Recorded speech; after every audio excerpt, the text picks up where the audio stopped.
Ciência Sem Limites está no ar. É um programa dedicado a mostrar e demonstrar pesquisas e pesquisadores do âmbito da universidade. No programa de hoje, ao meu lado, nós estamos recebendo a visita do professor Luiz Carlos da Silva Filho, do Departamento de Química da Faculdade de Ciências do campus de Bauru da Unesp. Professor, prazer em tê-lo aqui no Ciência Sem Limites, viu? Muito obrigado, João. Muito obrigado pelo convite, para poder passar um pouco da minha experiência aqui no programa. Sem problema.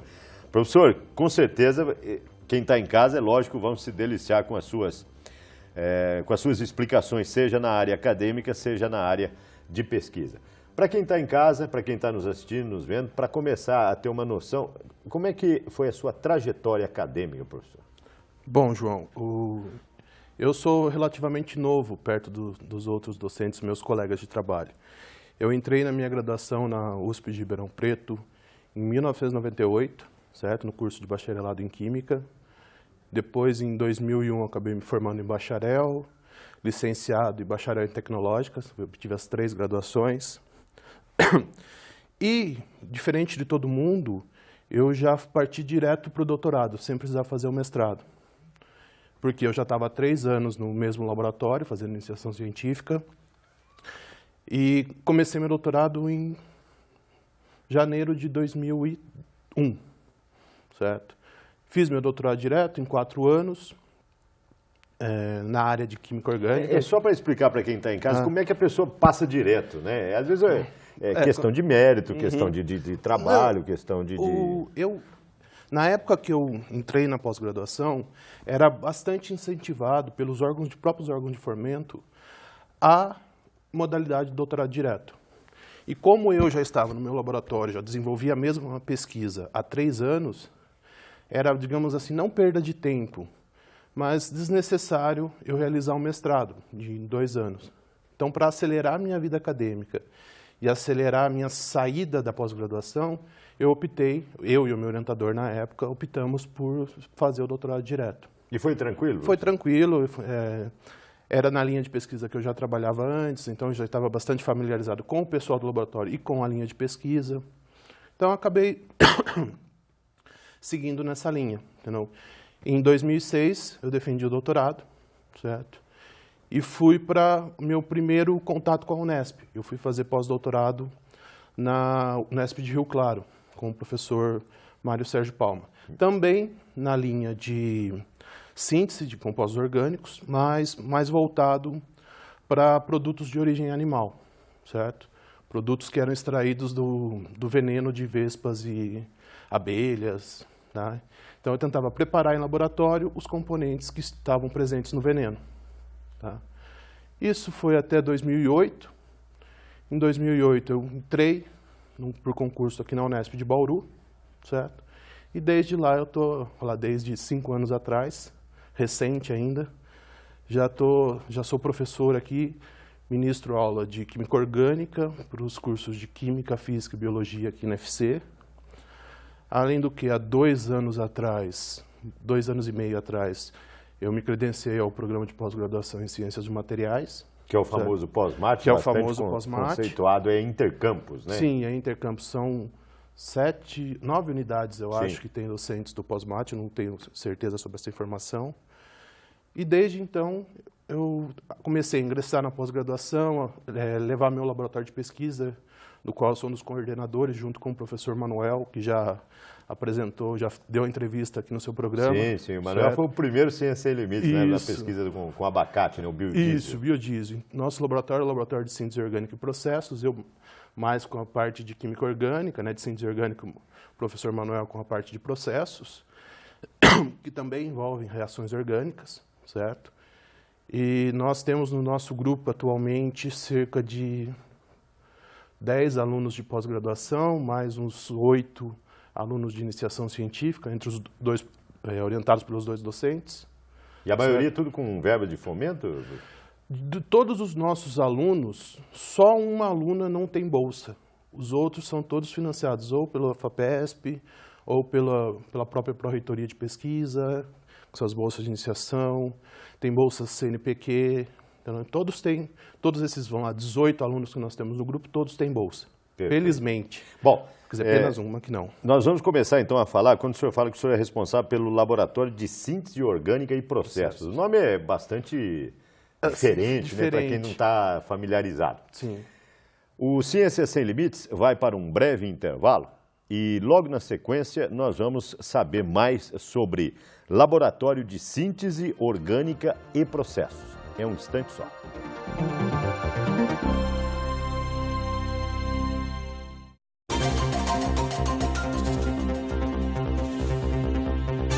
Ciência Sem Limites está de volta. É um programa dedicado a mostrar e demonstrar as pesquisas e os pesquisadores da universidade. No programa desta semana, nós recebemos a visita do professor Luiz Carlos da Silva Filho, do Departamento de Química da Faculdade de Ciências do campus de Bauru da Unesp.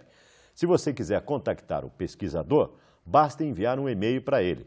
É lcsilva, tudo junto, @fc.unesp.br, do jeito que aparece aí na tela. Ou, se você preferir, acesse www.fc.unesp.br, clique em Departamentos. Professor, no bloco anterior, o senhor falou de Laboratório de Síntese Orgânica e Processos, né? Para quem está em casa, a gente é leigo, né? O senhor pode dar uma explanação do que faz esse laboratório ou o que seja síntese orgânica e processos? Bom, o que nós tentamos fazer no nosso laboratório, basicamente, é, digamos que copiar um pouco a natureza, certo? Por quê? Nós tentamos preparar novos compostos orgânicos ou compostos que já existem na natureza, feitos de carbono, certo? Em laboratório, tá? Por exemplo? Por exemplo, vamos lá, uma síntese, coisa muito simples é a aspirina, mas não é o que a gente faz no laboratório, tudo bem? O que nós fazemos no laboratório é o desenvolvimento de novos corantes, certo? Se vocês olharem na natureza aí, tudo que tem cor, certo? É um composto orgânico que dá a cor. E a gente tenta sintetizar no laboratório esses corantes similares, certo? Utilizando basicamente compostos de nióbio, certo? Como catalisadores ou compostos que aceleram a velocidade das reações. Quer dizer, tá? O nióbio é também um componente químico. É um componente químico. Não encontrado na natureza. É um metal encontrado na natureza, também. Certo? Além do que o Brasil detém as maiores reservas mundiais de nióbio, então o Brasil a supremacia no nióbio é brasileira, certo? Apesar de nós não sabermos explorar direito ainda o nióbio, mas 98% das reservas mundiais de nióbio encontram-se no Brasil, certo? Então, é um metal brasileiro e que nós tentamos explorar aqui no nosso laboratório de pesquisa, aplicando para a síntese de corantes orgânicos. Mas para que sintetizar corante orgânico? Tá? De uns 10 a 20 anos para cá, a eletrônica orgânica teve uma alavancagem, ou cresceu muito, certo? Ou seja, a aplicação de corantes orgânicos em eletrônica. Para quê? Para sintetizar, para preparar essas telas flexíveis, miniaturização de dispositivos eletrônicos, certo? Que é uma técnica mais barata que a técnica que utiliza silício, porque o silício é bem mais caro. E mais difícil de encontrar na natureza. Mais difícil, são poucos lugares no mundo que a gente consegue encontrar silício, certo? Então a gente tenta aliar uma química brasileira, que é a química do nióbio, para aplicação em tecnologia, certo? E já tem exemplo prático disso? Tem vários exemplos que a gente pode encontrar no mercado. Telas de computadores, televisões, smartphones, sem falar o nome do fabricante, mas esse smartphone já tem a tela com material orgânico na sua composição, certo? Então já é disponível no mercado, certo? Alguns tipos de materiais orgânicos para emissão de luz ou para transformação em transistores orgânicos. Isso deixa mais barato o equipamento também ou não? Sim.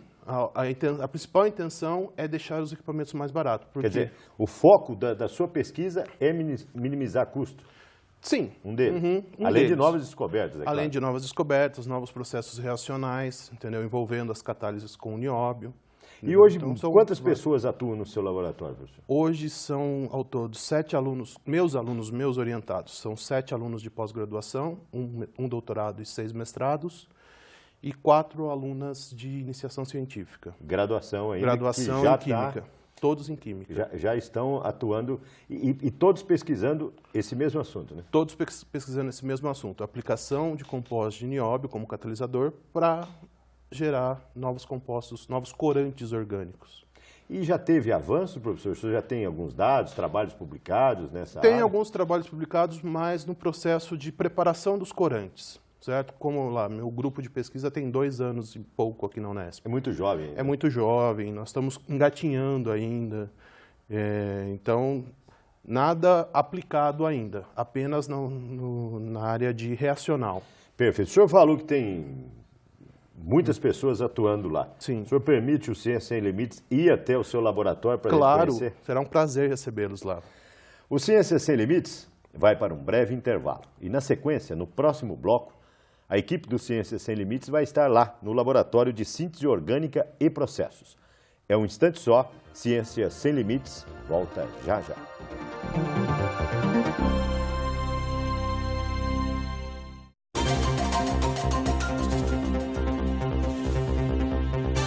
O Ciência Sem Limites está aqui no Laboratório de Síntese Orgânica e Processos da Faculdade de Ciências. Nós vamos conversar agora com a aluna de graduação Paula Lima. Ela possui bolsa da Unesp e ainda está cursando a graduação na licenciatura em Química. É isso mesmo? Isso mesmo. Estou no 3º ano da graduação em licenciatura em Química. Quais são as suas atividades aqui nesse laboratório? O que você realiza de pesquisa ou auxilia os professores e os seus colegas? Eu realizo a síntese em derivação em cromeiro, que é o trabalho da síntese orgânica, no meu caso. Você pode dar algum exemplo ou mostrar o que você realiza? Então, no caso aqui está o equipamento, esse é o rotoevaporador, que é a última etapa do meu projeto. E esse processo dura quanto tempo? Então, na verdade, dura uma semana toda, porque primeiro a gente tem a parte da pesagem, depois a parte da filtração. Após essa parte de filtração, a gente entra, que demora de pesagem para filtrar, demora uns 48 horas, 32 horas. Após esse período, a gente filtra e a gente usa o rotoevaporador. Quer dizer, você está tirando qual substância desse composto químico? A gente está tirando o solvente que a gente usou na análise toda, que no meu caso eu uso o diclorometano. E nesse solvente a gente retira para ficar só o produto. E daí deixar ele puro para análise. Depois dessa etapa, ele vai para onde? Ele vai para um laboratório, lá, acho que em São Carlos, se eu não me engano. Daí ele fica uns 15 dias em análise para depois voltar para cá.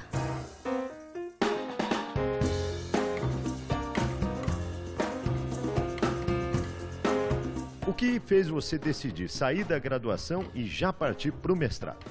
Na verdade, eu trabalhei em indústria e dei aula. Só que quando eu vim para o laboratório fazer o meu trabalho de conclusão de curso, eu acabei adorando isso daqui. O grupo de pesquisa também me recebeu muito bem. E pelo convite do professor, eu acabei partindo para o mestrado. Então você pode dizer que a graduação contribuiu muito para você decidir já seguir a carreira acadêmica, no caso, o mestrado em primeiro passo? Sim, ela me ofereceu várias oportunidades. Eu tive a oportunidade de decidir aonde que eu queria atuar. E eu acabei optando por aqui, porque foi onde eu mais me adaptei. Mesmo com a carreira acadêmica, né? Em que consiste a sua pesquisa no mestrado?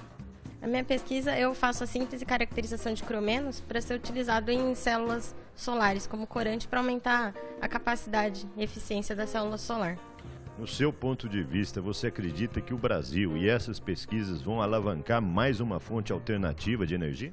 Com certeza. O Brasil tem uma radiação luminosa aí muito superior de diversos países que são potência em célula solar.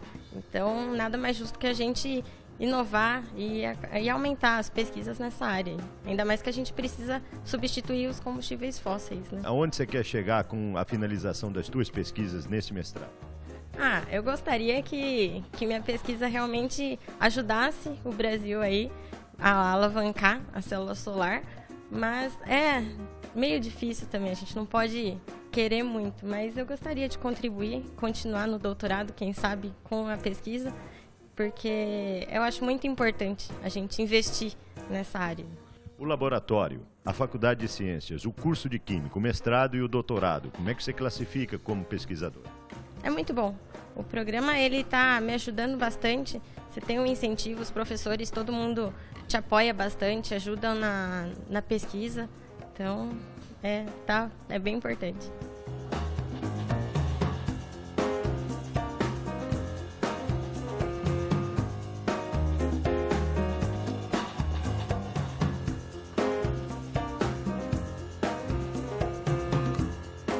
O Ciência Sem Limites continua aqui, no Laboratório de Síntese Orgânica e Processos da Faculdade de Ciências do campus de Bauru. Nós vamos falar agora com o doutorando William dos Santos. Ele é aluno do POSMAT, que é o Programa de Pós-Graduação em Ciência dos Materiais. É um programa intercampus. William, em que consiste a sua pesquisa?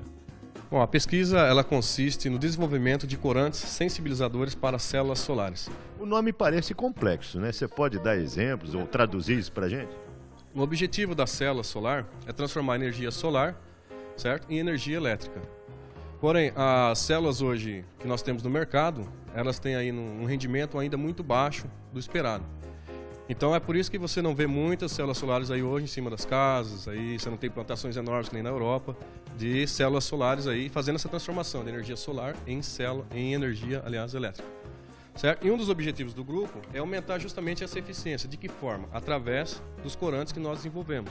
São corantes sensibilizadores para essas células solares, onde o objetivo do grupo é aumentar a eficiência dessa aí transformação de energia solar em energia elétrica. Quando você fala em aumentar a sensibilidade, ou seja, é com menos produtos se produzir mais? Na verdade, a função é como se fosse uma tinta que você espalha através de um filme, que é o semicondutor na célula solar, certo? Você deposita aí esse corante e você vai aumentar a absorção da energia solar por esse semicondutor, certo? Semicondutor, que vai, no caso aí, injetar mais elétrons aí para esse semicondutor, que vai fornecer um maior rendimento para essa célula. Você pode dar um exemplo aqui para a gente do que você já pesquisou? Aqui nós temos alguns corantes, certo? É uma classe de compostos chamados cumarinas, certo? Aqui nós temos cumarinas, xantenos e quinolinas. São classes de compostos que aumentam por terem conjugações, certo? São ligações duplas alternadas, que vão aumentar aí a absorção de energia solar. Por isso que são corantes. Toda essa cor aqui é devido a essa conjugação de duplas ligações que você tem aí nas moléculas desses compostos. Então, com essas duplas ligações, você consegue injetar aí mais elétrons para a banda de condução aí, no caso do semicondutor utilizado na célula solar. Agora, diante da sua pesquisa, o Brasil é um país propício para esse tipo de material, porque nós temos grande quantidade de sol, né? Efetivamente, sim. No caso do Brasil, o estado de menor irradiação solar, Santa Catarina no caso, é 30% maior que na Alemanha, que é um dos países que mais desenvolve hoje pesquisa nessa área de energia solar. E outra, uma energia infinita, né? Temos aí o Sol, grande parte do ano, tá? Então aí é uma excelente fonte de energia renovável, que esse é o objetivo do grupo. Para chegar nesses corantes, você utiliza todos esses equipamentos? Você pode explicar para a gente? Nós utilizamos para o preparo dos reagentes e do solvente. Nesse caso aqui nós estamos fazendo, aí no caso, a extração da água do solvente, porque as reações orgânicas, tá, elas são conduzidas sem a presença de água, certo? Então, nesse processo nós utilizamos um sistema de refluxo, na qual nós temos aqui hidreto de cálcio, certo? Que ele vai absorvendo essa água que contém aí no solvente utilizado na reação. O solvente, ele é utilizado para solubilizar aí nossas amostras. Elas são amostras, grande parte, sólidas, então elas precisam, obviamente, serem dissolvidas para poder ocorrer a reação aí entre esses reagentes. Nós voltamos aos estúdios, antes, porém, um breve intervalo. É um instante só, Ciência Sem Limites, volta já.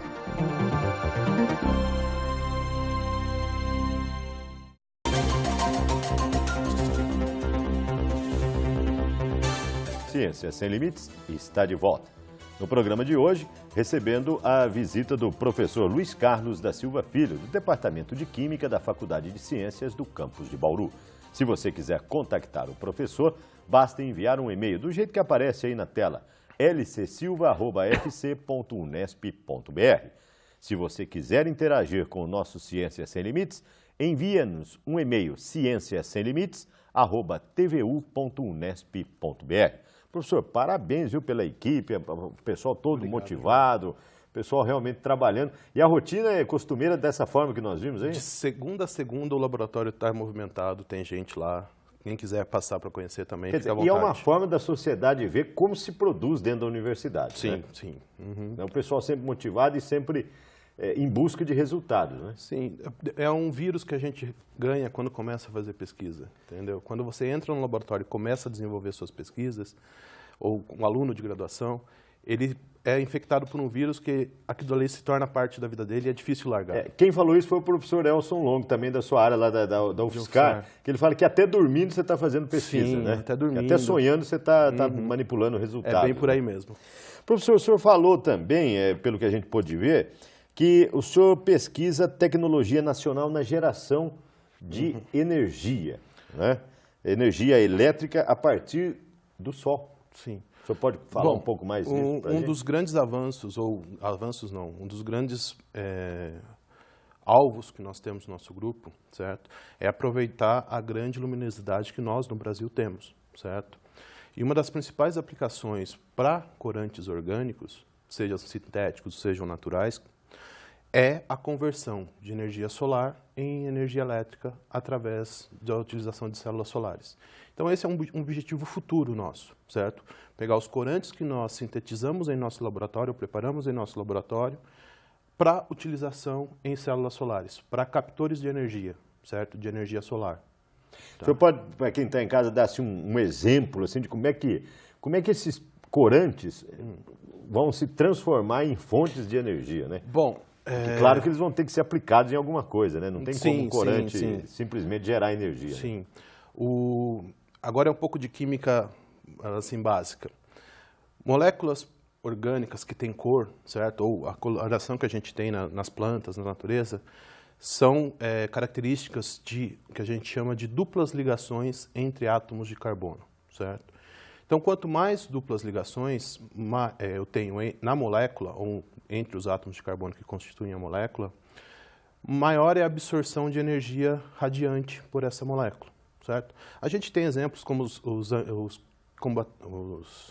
antioxidantes, os antioxidantes, que são moléculas policonjugadas, certo? E essas conjugações, elas conseguem absorver a energia solar, certo? E se esse corante estiver ligado num dispositivo elétrico, ele consegue converter a energia solar em energia elétrica, certo? Fechando um circuito elétrico. Então, a ideia inicial é pegar o corante e absorvê-lo sobre superfícies óxidas, certo? Óxido de titânio, o próprio óxido de nióbio, que é um dos objetivos do nosso grupo de pesquisa, e fazer a conversão da energia solar na energia elétrica. Quer dizer, outros pesquisadores já passaram por aqui, só para quem está em casa, em termos de exemplo, seria aplicar numa fachada de uma loja, por exemplo, para captação de energia e transformação Você pode carregar um notebook, você pode passar para a sua roupa, você está caminhando no sol, você está carregando seu telefone celular. Sim, e a melhor parte é que são estruturas leves, certo? Flexíveis, certo? Podem ser maleáveis. Então, fala assim, é a química do futuro ou a energia do futuro, certo? É a obtenção de energia direta do Sol. Aqui no Brasil, a energia solar ainda é muito pouco explorada. Se você vai em países da Europa, no próprio Estados Unidos, a geração de energia elétrica a partir do Sol, seja de fontes orgânicas ou inorgânicas, é muito avançada, certo? Perfeito. E a quantidade de iluminação diária que eles têm é muito pequena. Bem menor que a nossa, que tem Sol. Professor, no nosso último minuto, o senhor quer chegar além dessas descobertas, desses avanços? Tem mais algum outro ponto que o senhor queira destacar?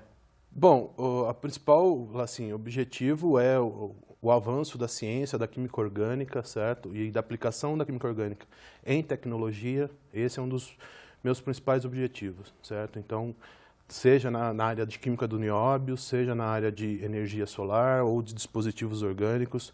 Eu pretendo fazer colaborações com os outros colegas, porque eu sou, como eu disse, sou recentemente novo na Unesp e nessa área de pesquisa também. Então, tem os meus colegas de departamento e de outros departamentos que trabalham em colaboração comigo, certo? Para quem sabe um dia, daqui a muito tempo, ter a energia solar brasileira. Perfeitamente, esperamos que em breve tenha sucesso e a gente possa voltar a entrevistá-lo. Tá, ok. Muito obrigado, João. Ciência Sem Limites, ponto final. Na próxima semana, uma nova pesquisa, um novo pesquisador. Até a semana que vem. Contamos com você.